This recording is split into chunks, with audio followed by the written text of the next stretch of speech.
काय झालं? कंटाळलास? खूप प्रयत्न करतोय, पण हवं तसं यश काय मिळेना, बरोबर ना?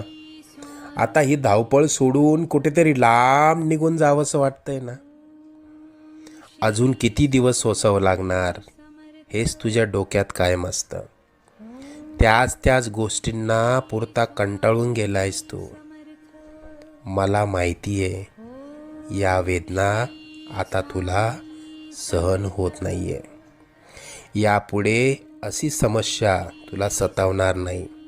तू आजपर्यंत भरपूर दुःख सहन केलंस. तुझी वाईट वेळ संपून जाईल. त्यानंतर येतील सुखाचे सोन्यासारखे दिवस. बाळा, तू प्रयत्न करत राहा.